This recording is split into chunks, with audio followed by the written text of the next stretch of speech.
ating pag-usapan itong lumabas na survey ng SWS, no, tungkol sa level ng kagutuman sa Pilipinas. Pero bago ang lahat, i-share nyo muna ito ng may mapulot naman ang mga tao na hindi na lang puro chismis ang inaatupag. Ayan. So I think alam nyo na ang naging chika. Dahil naglabas ng survey ang SWS, papakita ko sa inyo, March 29 lang ito. This one. So, papakita ko. So, ito lang, kakalabas lang nila ng survey. At ang nag-commission pa nito ay ang anti-Duterte Stratbase. Stratbase kasi is an anti-Duterte think tank. So, makikita natin yan. Actually, very pro-BBM pa nga yung Stratbase, no? Stratbase. Ngayon, ang makikita nyo dito is, makikita nyo na moderate hunger, 21.0%, severe hunger, 6.2%. So, ibig sabihin ng moderate hunger po, ito po yung paminsan-minsan nagugutom. Ang severe hunger is always. Okay, so this is self-rated. So, kung makikita nyo dito, ito yung kanyang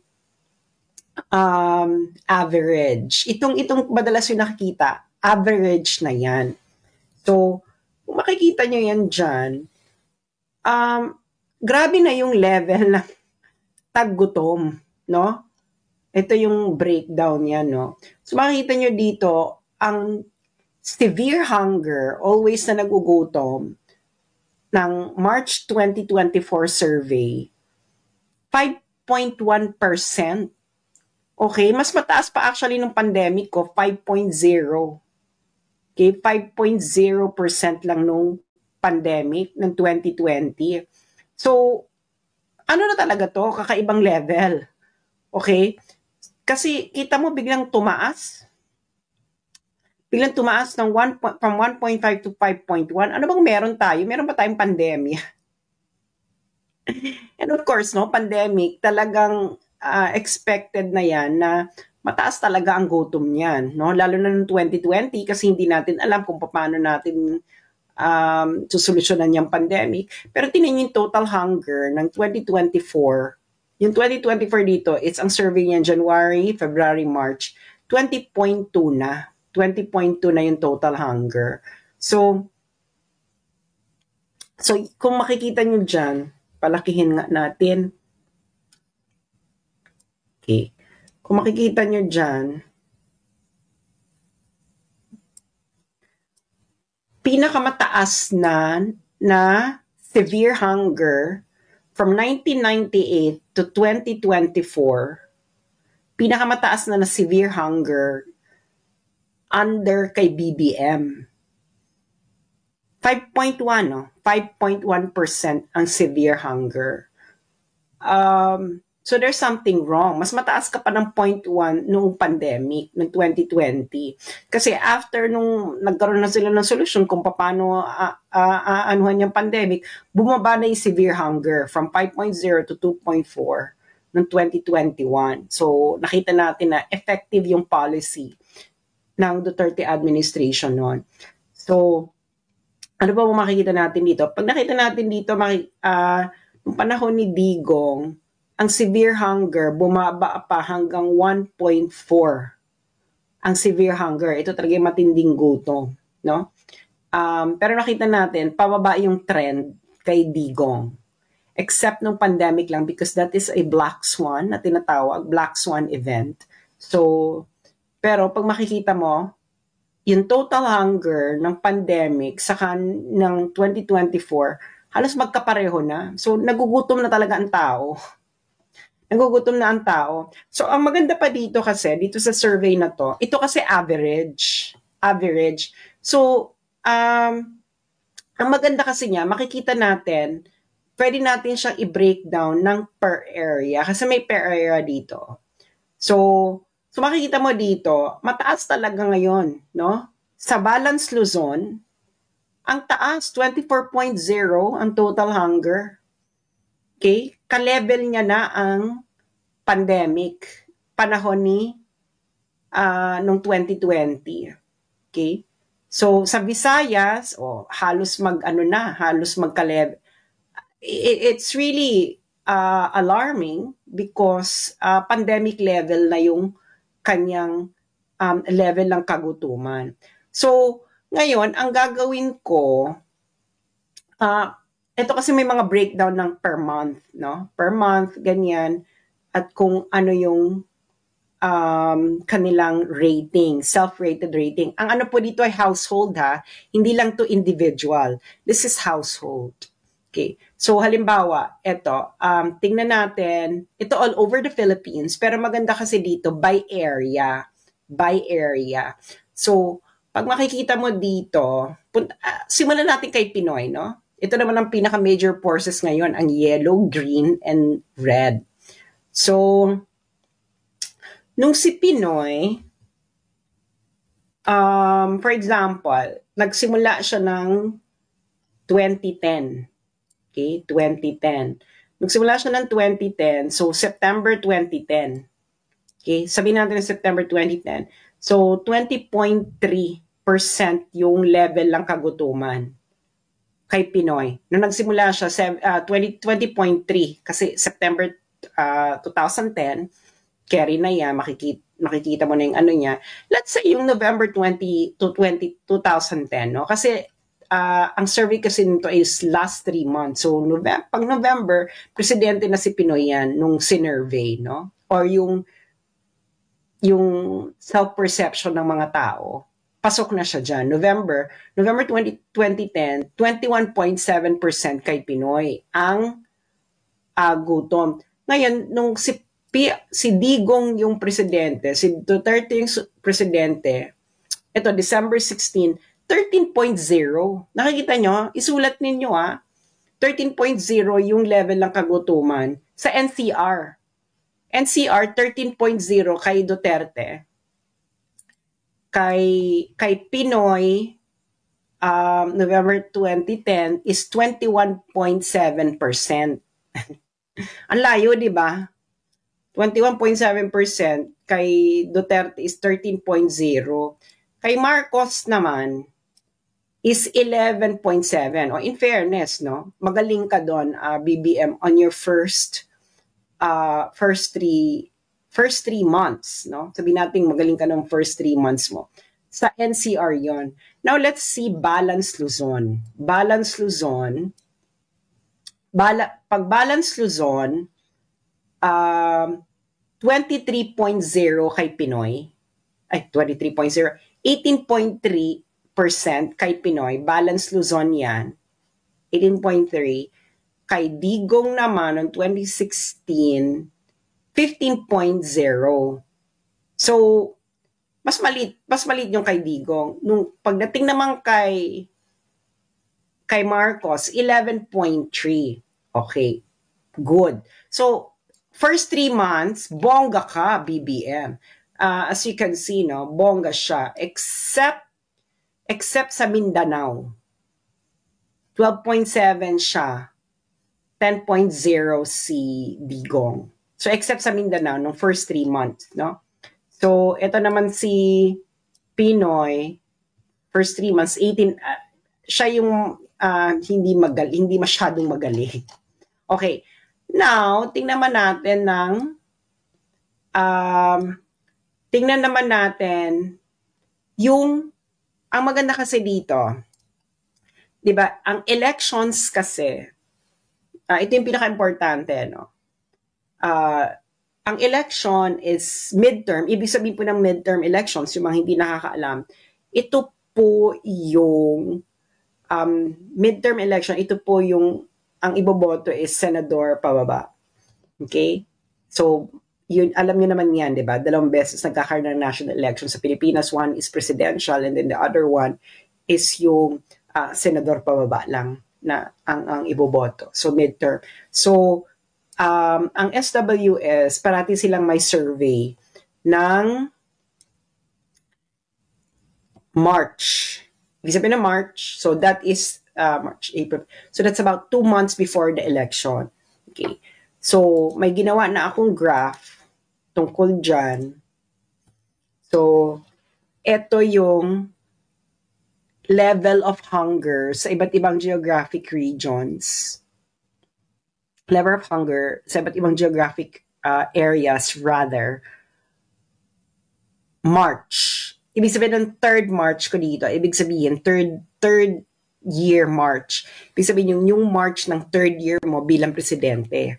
Okay? And this is very important kasi ito yung level lang kagutuman ng mga tao bago magkaroon ng national election. So, pag nakita natin dito kay Pinoy, noong March 2013, kasi May 2013 is the midterm election sa kanya, 21.7% ang ng households ang nakakaranas ng kagutuman sa NCR. Kay Duterte naman, noong March 2019, sa NCR, 11.7% na lang ng households ang nakakaranas ng kagutuman before the May 2019 elections. Kay BBM naman, before May 2025 elections, 28.3% ng households sa NCR ang nakakaranas ng kagutuman. Sa NCR yan. And ang source natin, again, pinakita ko sa inyo, is Social Weather Station, KSWS. Ngayon sa Balance Luzon naman, okay, so medyo naging magaling dito si Pinoy, no? 14.7% noong March 2013, that's before the May 2013 elections.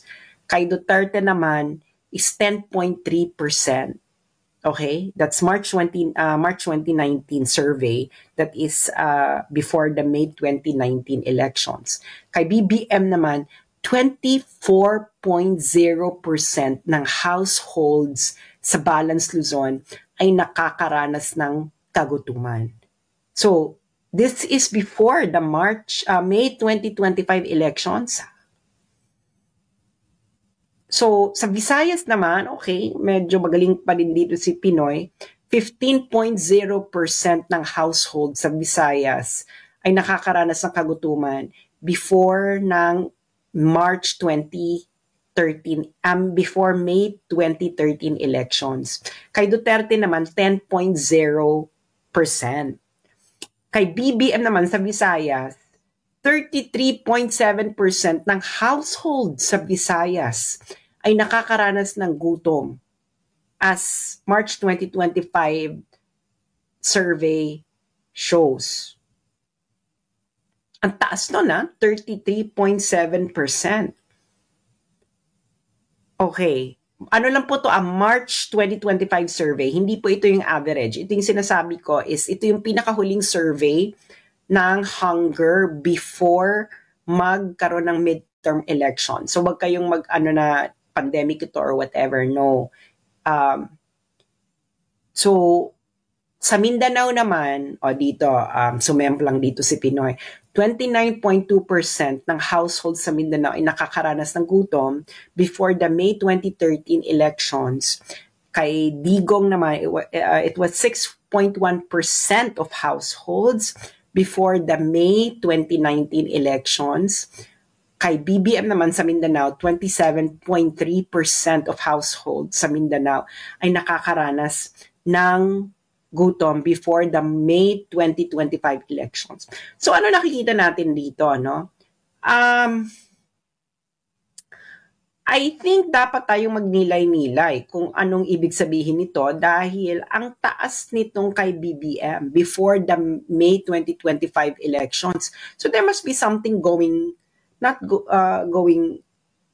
right dito sa admin ni BBM, no? Kung makikita natin ditong survey. Kasi this is before the elections, May 2025. This is not an average, but this is each of them, ang data dito is all the third year March. Ibig sabihin, March ng kanilang ikatlong time as president. So, and this is very crucial because this is before the election. Okay, kay Pinoy, before the May 2013 election, kay Duterte before the May 2019 election, and kay BBM before the May 2025 election. So, kung makikita natin dito, anong nangyayari? Bakit ang daming nagugutom? Ngayong before mag-May 2019 election, sa dami-daming bumabaha ng salapi at pinamimigay ang pera ng middle class, bakit ganito? What's going on? Hey, what's going on? Charot. Hindi ba? Oh, this is from SWS, ha? So, makikita naman natin na grabe yung layo, no? Kaya nga hindi nyo masisisi yung mga Duterte supporters kung bakit sila Duterte supporters dahil eto datos ito. This is before the midterm elections of each president. Yellow is for Aquino, for Pinoy, green is for Duterte, red is for BBM. So makikita natin, bago ang midterm elections sa mga panahon nila, ganito ang level ng kagutuman. Okay, this is not an average, but this is actually the survey on their third year March. Ibig sabihin, March po ng ikatlong taon ng kanilang pagiging presidente. Okay, at ang very crucial dito ay ito ay 2 months before the election. So,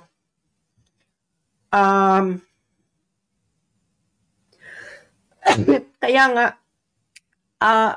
ako, no, Ate Claire Castro, nagtataka rin kami.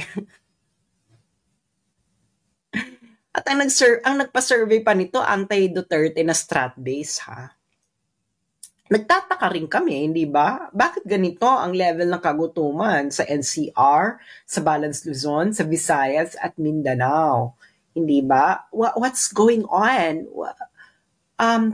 Kayo na rin na nagsabi, ang dami yung program, pero bakit? Baka naman ibang kumain ng programa. Hindi ba? Baka iba yung kumain ng programa, kaya ganyan ang eksena. So, ayun lamang po ang ating, ngayon, maigsi lamang. Pero pag nilayan po natin ito, so uulitin ko lang, ang graph po na ito, ang data po dito ay March lang. March of the third year of the presidency of each person. So, yellow is Pinoy, green is Duterte, red is BBM. Ibig sabihin, ito yung level ng kagutuman nung Marso ng ikatlong year nila bilang presidente.